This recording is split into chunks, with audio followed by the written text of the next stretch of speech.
Bonjour, c'est Victor.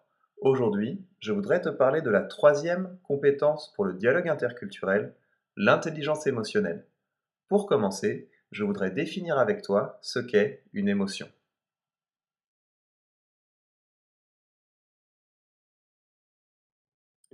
Une émotion, c'est un changement qui se produit dans ta tête et dans ton corps. Par exemple, si tu es triste, il se passe quelque chose dans ta tête et dans ton corps.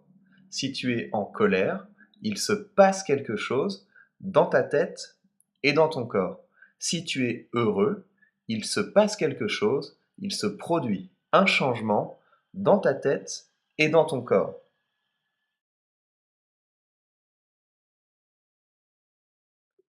L'intelligence émotionnelle, c'est d'abord la capacité à reconnaître tes émotions et les émotions des autres. L'intelligence émotionnelle, c'est également la capacité à gérer tes émotions et les émotions des autres.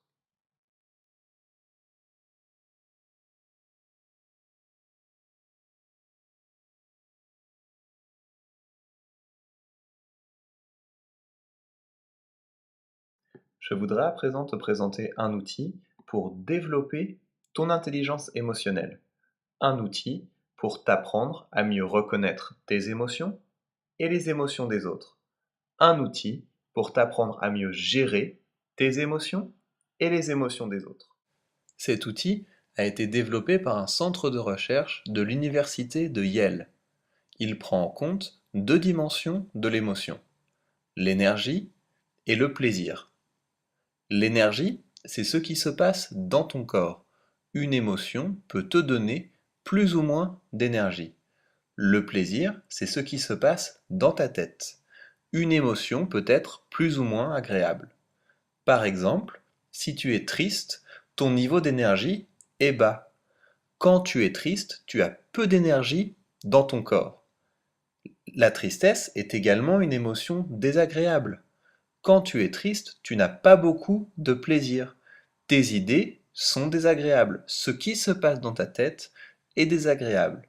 Je mettrai donc la tristesse ici, sur le graphique.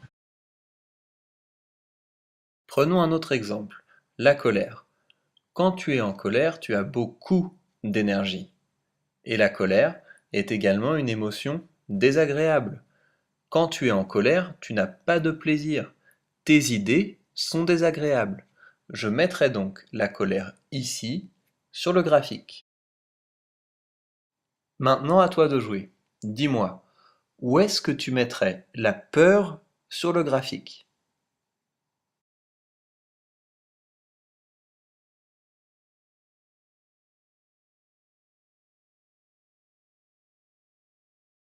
Quand tu as peur, tu n'as plus beaucoup d'énergie dans ton corps, et c'est une émotion désagréable. Je mettrai donc la peur ici, sur le graphique. Je te propose maintenant de faire le même exercice avec les émotions suivantes. La jalousie, le stress, la fierté et la joie. Tu peux discuter avec tes camarades de l'endroit où tu placerais ces émotions sur le graphique. Pour terminer cette leçon, je voudrais t'expliquer pourquoi l'intelligence émotionnelle est utile pour le dialogue interculturel.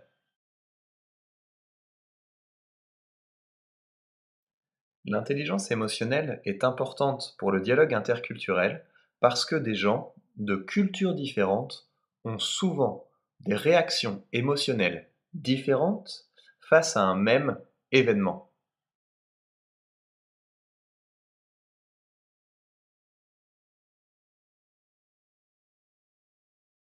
Je vais te donner un exemple.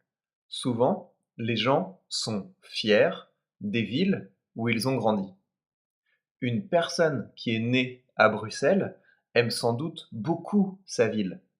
Une personne qui est née à Madrid aime sans doute beaucoup sa ville. Une personne qui est née à Bucarest aime sans doute beaucoup sa ville. Nous aimons les endroits où nous avons grandi. Nous en sommes fiers. Cela veut dire que nous voulons partager avec les autres ce que nous aimons dans les villes où nous avons grandi. Maintenant, imagine la situation suivante. Tu es en train de parler avec quelqu'un. Tu as une conversation avec quelqu'un. Il te dit « Je viens de Madrid ». Ce n'est pas une bonne idée de répondre « Je suis allé une fois à Madrid, je n'ai pas du tout aimé ».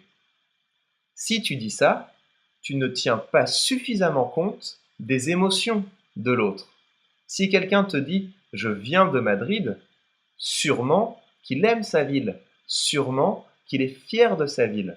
Si tu dis « Je n'aime pas du tout Madrid » à quelqu'un qui te dit « Je viens de Madrid », tu ne fais pas suffisamment preuve d'intelligence émotionnelle.